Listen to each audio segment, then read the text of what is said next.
Volví a casa en el primer vuelo que encontré, y jamás imaginé que la palabra bienvenida pudiera sonar tan falsa, tan afilada y tan cruel. Mi padrastro, Ismael Conde, la escupió como si fuera una broma antes de que su puño se estrellara contra mi mejilla. Y lo más duro no fue el golpe. Fue ver a mi madre, Elena, inmóvil detrás de él, con las manos temblorosas en el marco de la puerta, incapaz de pronunciar mi nombre. En ese instante supe que el hogar al que regresaba no era el mismo que dejé 11 años atrás. Si estás escuchando esto, quiero que imagines conmigo la escena. El mismo porche donde mi padre, Miguel Morales, me enseñó a medir tablones de madera mirando siempre 2 veces antes de cortar. El aroma a pino, a serrín, a mar, reemplazado por olor a cerveza rancia y pintura barata. A veces uno vuelve para recuperar lo que perdió. Otras veces, vuelve para descubrir que nunca lo perdió del todo, solo estaba esperando a que tuvieras el valor de reclamarlo. Yo no respondí al golpe. Ni siquiera levanté una ceja. Lo miré con una calma que él confundió con debilidad, pero yo sabía lo que él no sabía. Todo lo que había detrás de esa puerta, cada viga, cada tabla del taller que aún llevaba el nombre de mi padre, seguía siendo mío. No porque lo heredara, sino porque lo había defendido en silencio durante una década. ¿Qué habrías hecho tú? ¿Dar la vuelta y marcharte? ¿O quedarte allí, plantada, firme, sin permitir que alguien borre tu historia? 11 años antes, cuando me fui del pueblo con 19 años, juré que no volvería. Me prometí a mí misma que dejaría de perseguir fantasmas, que construiría mi vida lejos de las ruinas de un duelo que aún no sabía afrontar. Empaqué mis cosas en 2 maletas, tomé el último tren y dejé que el ruido de la ciudad apagase el sonido del mar. Durante un tiempo, funcionó. Me convertí en arquitecta, levanté edificios que parecían sostenerse solo con mi terquedad, y los clientes me miraban como si mis planos fueran pequeñas verdades irrefutables. Pero la culpa es tenaz. El dolor también. Y ambos te siguen como una sombra aunque cambies de país, de idioma o de piel. Yo era buena fingiendo que mi vida era perfecta, pero nunca fui lo bastante buena para olvidar que mi padre murió sin ver terminado el sueño que construimos juntos. El taller de embarcaciones artesanales que llevaba nuestro apellido, Morales, grabado en una placa de bronce que él mismo pulió la tarde antes de enfermar. Mi madre nunca superó su ausencia. Elena era fuerte, sí, pero el dolor la desgastó como sal sobre hierro. Un día vendió una herramienta, al siguiente vendió otra, y cuando apareció Ismael Conde, ese inversionista que decía venir a modernizar el negocio, yo no dije nada. Preferí huir. Preferí crecer lejos, pensando que el tiempo lo curaba todo. Grave error. Desde la distancia mandé dinero, pagué impuestos, cubrí mantenimiento. Me convencí de que así era suficiente, que mi responsabilidad podía viajar en transferencias bancarias. No sabía que Ismael estaba llenando el vacío que dejé, alimentando en mi madre la idea de que mi silencio significaba indiferencia. Fue él quien la convenció de vender.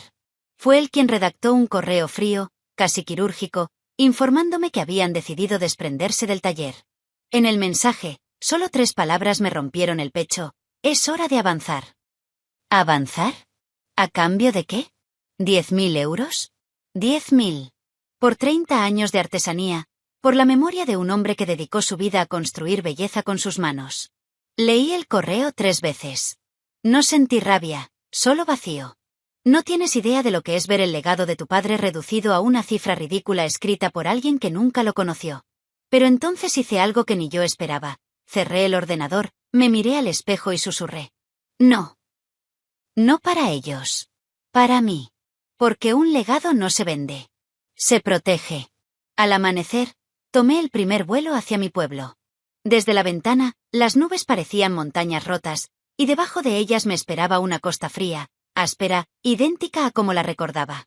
Pero algo estaba distinto. Yo estaba distinta. Había dejado de correr. Cuando el taxi giró por el camino de grava, lo sentí. Ese peso antiguo en el estómago. Nostalgia mezclada con miedo. El taller, mi taller, parecía un cadáver. El letrero de Morales Taller Naval ya no estaba. En su lugar colgaba un cartel barato que decía Conde Marine. Las ventanas sucias, las luces temblorosas, el jardín abandonado. Un sacrilegio. Y entonces llegué a la puerta. Toqué la perilla. Y antes de que pudiera respirar, se abrió. Mi madre, irreconocible. Y detrás de ella, Ismael, con olor a alcohol y ego barato. Mira quién volvió, dijo. Yo me limité a responder, vengo a hablar del taller. Y él soltó una carcajada antes de pronunciar la frase que inició esta historia. Esto ya no es tu casa, Alma. Luego vino el golpe. Pero aquello no me derribó. Me despertó. Y fue en ese mismo instante cuando decidí que él no iba a ser quien escribiera el último capítulo del legado Morales. Dormí muy poco aquella noche. El motel olía a sal húmeda y detergente barato, y aún así fue el único lugar donde pude pensar sin que la voz de Ismael resonara en mi cabeza. Tenía la mejilla hinchada, fría bajo la compresa, pero más frío era el silencio que había visto en los ojos de mi madre. Ese silencio decía más que cualquier palabra: miedo, dependencia, culpa, o quizá todo junto. Me senté en la cama, abrí mi portátil y saqué la carpeta que llevaba años escondida en un rincón de mi disco duro. Allí estaba todo. Recibos, facturas, transferencias internacionales. Cada euro que envié para mantener con vida el taller cuando yo misma apenas sobrevivía en Chicago. También estaban las cartas de mi padre, los planos que dibujamos juntos, y sobre todo, el título de propiedad original, Taller Naval Morales. La hoja estaba amarillenta en los bordes, pero la firma de mi padre seguía tan firme como él. Y en la parte inferior, la bendita cláusula artesanal que yo misma redacté para un trabajo de la universidad cuando tenía 19 años. Una cláusula que nunca imaginé que salvaría nuestro legado: la propiedad deberá usarse exclusivamente para la construcción artesanal de embarcaciones. Cualquier intento de producción en masa anulará de inmediato los derechos de explotación. Mientras la leía, una sola idea ocupó mi mente. Ismael no tenía ni la más remota idea de que esto existía. Era mi oportunidad. Así que marqué un número que no había usado en años. Al tercer tono, una voz serena respondió: Alma. Era Daniel Chávez, el mejor amigo de mi padre y uno de los pocos hombres en los que aún confiaba. Ya me preguntaba cuándo llamarías. Supe que él ya intuía la tormenta.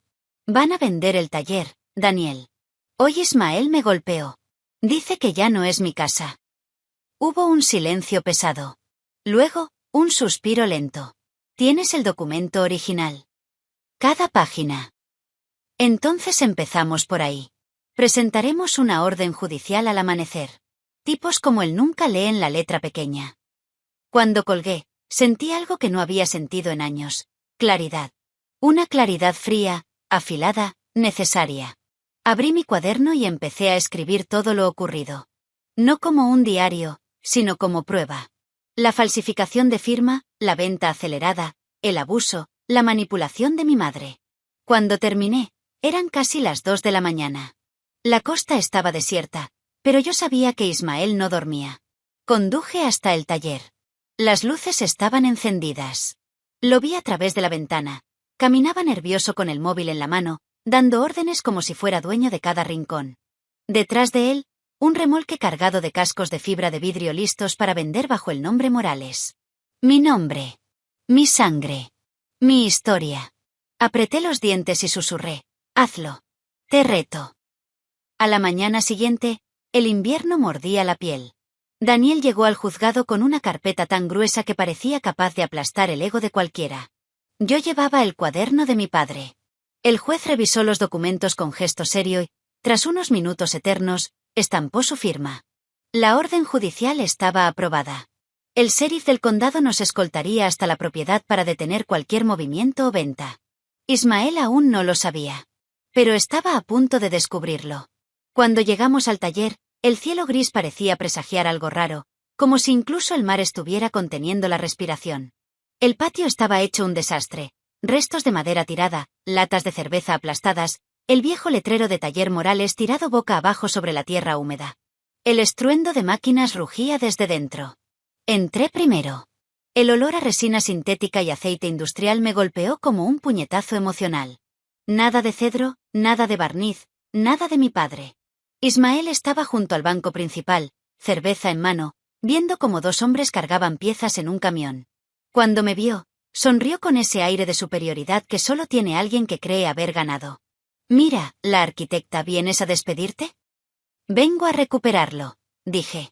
Daniel se adelantó y habló con voz firme. Señor conde, a partir de esta mañana queda obligado a suspender toda actividad. Hay una orden judicial que detiene ventas, producción y transferencias hasta que se aclare la titularidad. Por 1, 2, 3 segundos, la sonrisa de Ismael se congeló. Luego soltó una carcajada seca. No tenéis nada. Elena es la dueña. Ella firmó todo.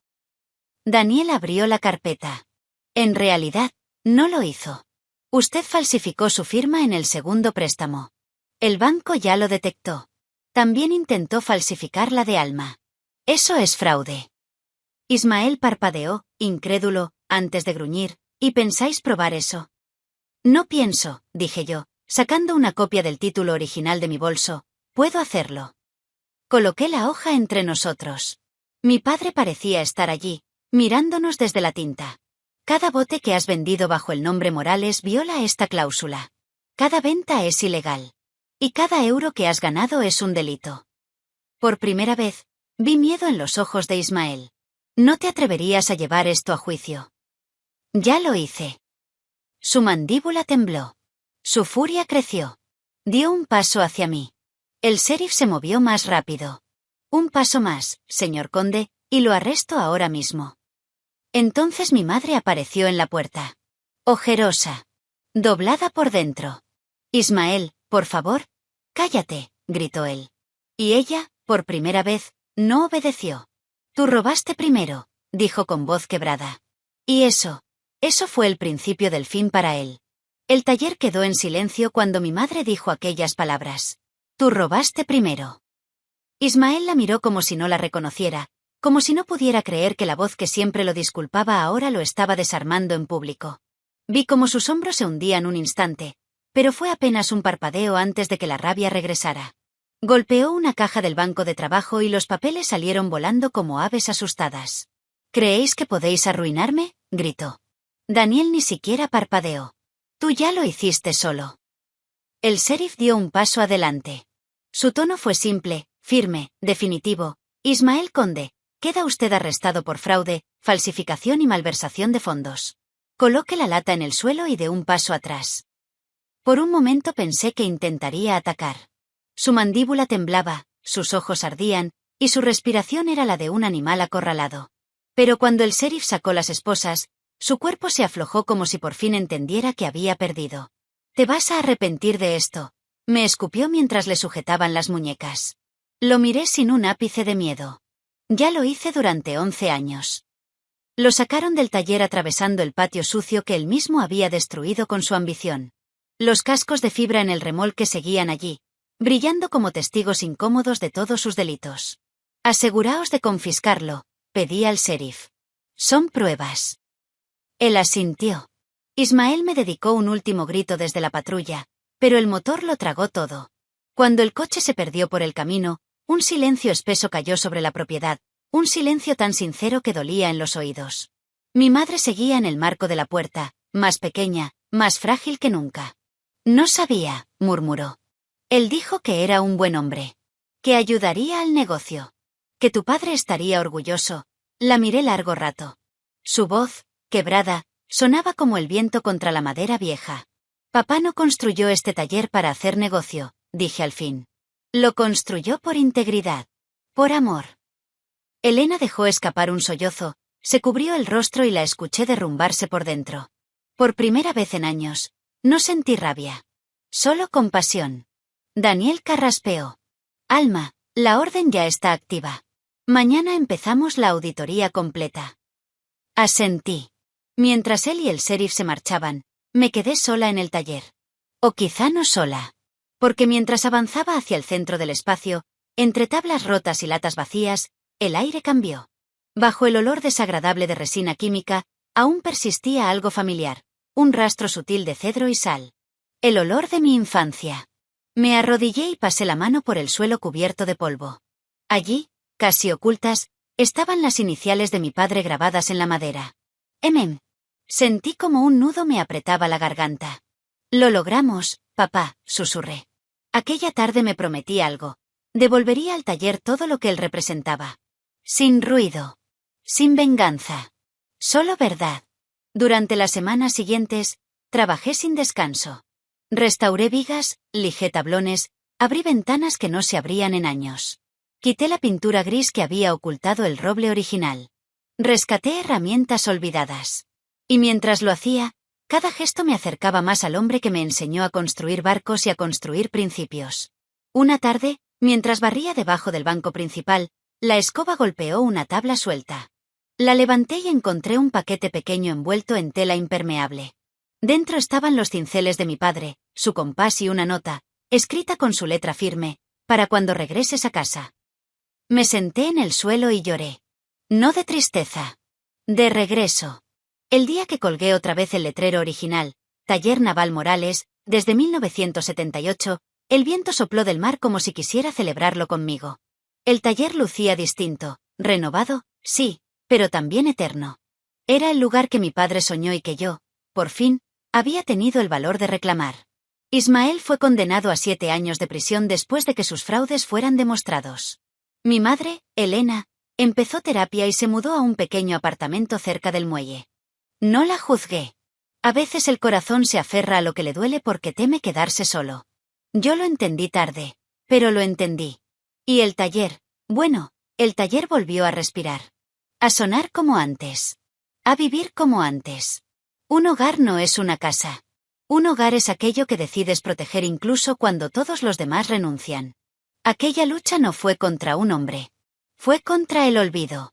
Contra la idea de que la memoria de Miguel Morales podía desaparecer bajo pintura barata y mentiras. Y no. No mientras yo existiera. Por eso volví. Y por eso me quedé. A veces, quienes deberían cuidarte son los primeros en traicionarte. Pero incluso entonces, aún puedes elegir defender lo que te pertenece. La pregunta es, ¿tú lo harías? Si esta historia te tocó el corazón, cuéntame en los comentarios. ¿Alguna vez tuviste que recuperar algo que era tuyo? ¿Algo que te intentaron arrebatar? Te leo.